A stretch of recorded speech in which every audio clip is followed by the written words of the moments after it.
안녕하세요. 다빈치 리졸브의 퓨전을 알려드릴 퓨전 선생입니다.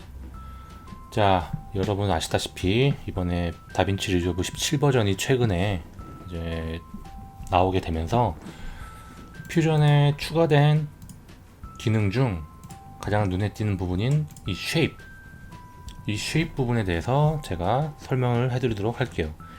이 쉐입의 모든 것들을 다 하나하나씩 다 체크를 할 거라서 두 편으로 나눠서 보여드릴 예정입니다. 그래서 첫 번째는 지금 이 영상은 가장 기본이 되는 일립스, 그다음에 엔건, 렉탱글, 그리고 스타, 그리고 마지막으로 S렌더, 딱 요 노드들만 가지고 어떻게 활용하는지에 대해서만 설명해 드리도록 할게요. 왜냐하면 이 전체를 다 설명해 드릴까 했는데 그렇게 되면 거의 뭐 1시간 가까이 되는 시간을 제가 써야 될지도 모르겠다는 생각이 들어서, 그렇게 되면 여러분들도 보는데 너무 피곤해지기 때문에 최대한 줄이고 핵심이 되는 부분만 설명을 해드리도록 하겠습니다. 자, 그러면 시작해 볼까요? 자, 본격적으로 들어가기 앞서서 이 쉐입이 추가된 거에 대해서는 제 개인적인 생각에 대해서 말씀드릴게요. 이번에 제가 사실 그 17 버전이 나온 걸 스트리밍을 쭉 보면서 느낀 건, 어떻게 보면 이제 모션 그래픽 부분을 충분히 이제 할 수 있게 된 상황이 됐어요. 제가 그동안 7년 넘게 다 퓨전을 써왔지만 사실 퓨전으로는 모션 그래픽은 정말 하기 힘들었거든요.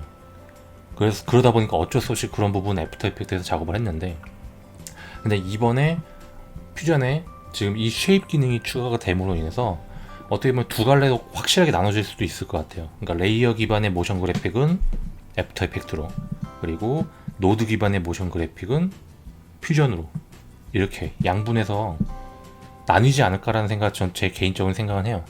그리고 그 중에 취향에 따라서 레이어 기반이 편하신 분들은 애프터 이펙트로 가실 거고, 애프터 이펙트의 레이어 기반이 너무 불편하신 분들은 퓨전으로 와서도 충분히 모션 그래픽을 만들 수 있는 그런 시대를 이제 만들었다고 저는 생각을 합니다. 너무 반갑더라고요. 이번에 그 쉐입 기능이 추가가 되면서. 그 얘기는 결국에는 여러분들은 다빈치 리졸브 안에서 편집과 이 퓨전을 잘 배워두신다면, 사실 이 에딧 안에서 프리미어와 애프터 이펙트 두 가지를 다 한꺼번에 하실 수가 있게 되는 거예요. 따로 작업을 하거나 이럴 필요도 없고요. 그러니까 저는 상당히 많이 좋아졌다고 전 생각을 해요. 저도 테스트도 많이 해보고 여러 가지 많이 좀 시도를 해봤는데 확실히 정말 많이 편해졌습니다.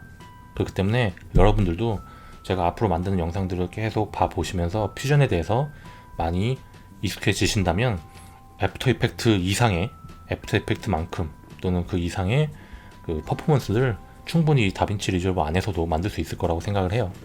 자, 그럼 이제 본격적으로 진행을 하도록 하겠습니다. 자, 우선 첫 번째 보여드릴 거는 일립스 또는 엔건, 이게 아니라 S렌더를 먼저 보여드릴게요. 왜냐면 자, 일립스를 제가 불러왔죠. 그리고 제가 올린다 하더라도 이렇게 보이지가 않아요. 보이지가 않습니다. 그래서 이런 경우에 꼭 S렌더라는 노드를 마지막에 연결을 해주셔야 이 S렌더에서 이렇게 보이게 되는 겁니다. 그리고 이 S렌더 이후에 미디어 아웃으로 노드를 연결해 주시면 에딧에 가시면 이런 식으로 바로 적용이 되죠. 다시 퓨전으로 가서 이 일립스의 색깔을 예를 들어 바꾼다면 요게 바로 에딧에 넘어가면 바로 적용이 되죠. 자, 이런 식으로 이제 바로바로 작업이 되는 거예요. 자, 그렇기 때문에 이 S렌더는 꼭 반드시 들어가야 되는 겁니다. 그래서 이 S렌더의 넓이와 높이만 이제 본인의 프로젝트에 맞게끔 수정을 해주시면 되겠죠. 이번에 보여드릴 건 S-일립스입니다. 이 S-일립스를 불러오신 후에 얘를 이 전에 보여드렸던 것처럼 연결합니다. 이 일립스의 옵션들을 하나하나 이제 보면서 설명해 드릴게요. 자, 지금 이 기능은 이런 식으로 넓이를 조절할 수가 있죠. 그리고 이걸로 좌우 상하 조절이 가능하고요. 그리고 이런 식으로 늘렸다가 좁혔다가, 그 다음에 높이도 이런 식으로 가능합니다. 그러면은 예를 들어 이런 식으로 제가 키 애니메이션을 1프레임, 0프레임에서 여기에 있다가 50프레임에 가서는 얘가 이리로 가는 걸 잡는다면 이런 식으로 바로 줄 수가 있겠죠. 자, 그리고 하나 더, 이 S랜드에 제가 좀 빠뜨린 게 있는 것 같은데, 이 S랜드에 세팅에 가보시면 이 모션 블러라는 게 있습니다. 이 모션 블러를 딱 키시면, 자 보이시죠?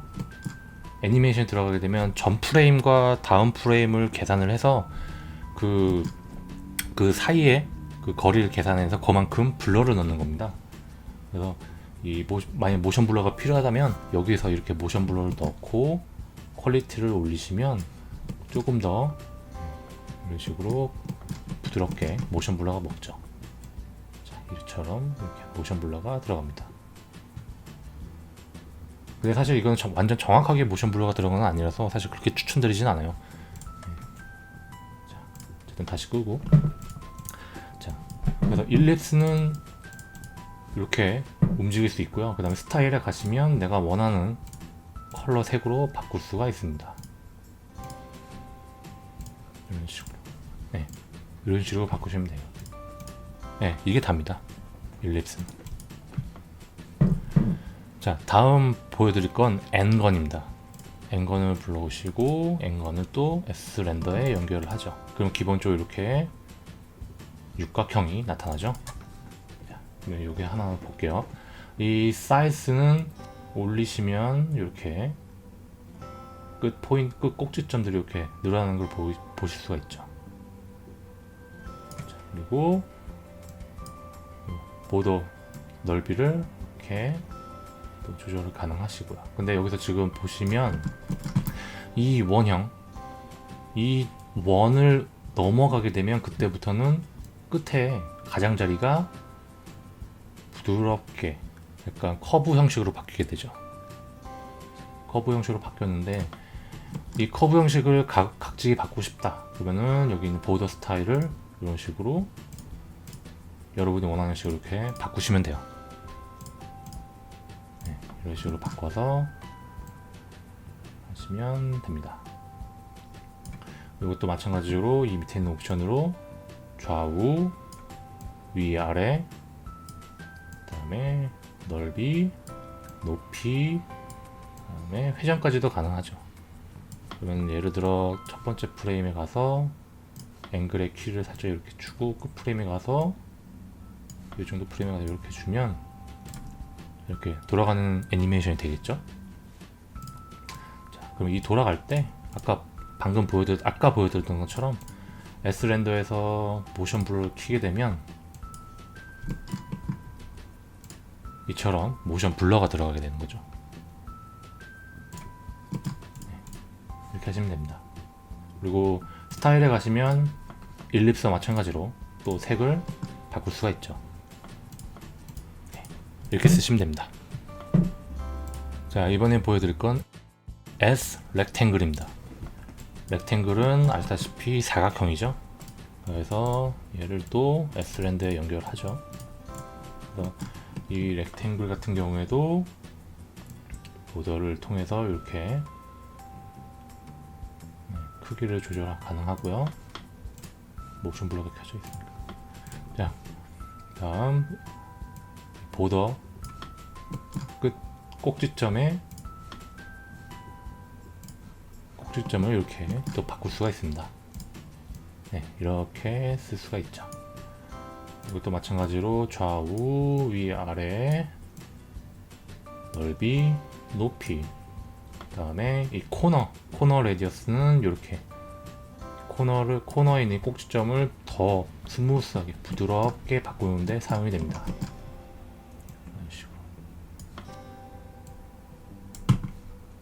이런 식으로 바뀌게 됩니다. 그리고 앵글을 통해서 또 회전을 줄 수가 있죠. 그리고 스타일을 통해서 또 원하는 컬러를 바꾸시면 됩니다. 이번에 보여드릴 건 마지막으로 S 스타입니다. 이름처럼 별이에요. 별형인데 보시고 이 원 안에 이렇게 별이 들어가 있죠. 여기 포인트를 증가시키게 되면 꼭지점의 개수가 늘어납니다. 이런 식으로. 그래서 조절하시면 되고요. 그다음에 depth는 이처럼 이런 식으로 하실 때 쓰시면 돼요. 이렇게. 그다음에 또 이것도 마찬가지로 보더에 생긴 거를 이렇게 조절이 가능하고요. 거의 다 비슷하죠. 그 다음 또 좌우, 위아래, 넓이, 높이, 그리고 회전까지 이런 식으로 쓰입니다. 그리고 스타일에 가서 또 내가 원하는 대로 색을 바꾸는 거죠. 이렇게 바꾸고 나면 편집에 가면 바로 이 해당 퓨전 컴포지션 안에서는 이게 적용이 되는 거겠죠. 이렇게 해서 쉐입과 관련된 가장 기본적인 4가지 노드를 설명해 드렸어요. 물론 S 렌더까지 포함해서 5개입니다. 그래서 1편은 이렇게 마무리하는 걸로 가고요. 2편에서는 제가 보여드리지 않았던 요 블린, duplicate, expand, grid, jitter, 그다음에 outline, 그다음에 마지막으로 S 트랜스폼까지 어떻게 활용하는지에 대해서 설명을 해드리도록 하겠습니다. 지금 어떻게 보면 이번에 다빈치 리졸브 17 버전에서 갑자기 좀 여러 가지로 좀 추가된 것도 좀 많이 있어서 요걸 지금 전자책을 쓰는데 좀 추가를 좀 많이 해야 될 판이에요. 물론 뭐 여러분들한테는 당연히 좋은 거고 저한테도 좋은 거긴 하지만 그래도 지금 문제가 16 버전을 좀 많이 써놨는데 이걸 지금 다시 17 버전으로 바꿔야 되는 작업을 지금 다시 하고 있는 중이라 다시 처음부터 하나하나 지금 다 체크를 하고 있거든요. 그래서 아무튼 이렇게 해서 쉐입과 관련된 내용은 여기까지 가는 걸로 가고요. 자, 이번 영상으로 여러분들에게 모션 그래픽 작업을 하실 때 좀 많은 도움이 되셨으면 좋겠습니다. 이상으로 퓨전 선생 쉐입 첫 번째 시간은 마무리하도록 하겠습니다. 이 다음번 강의도 기대해 주시고요. 구독과 좋아요 부탁드리겠습니다. 고맙습니다.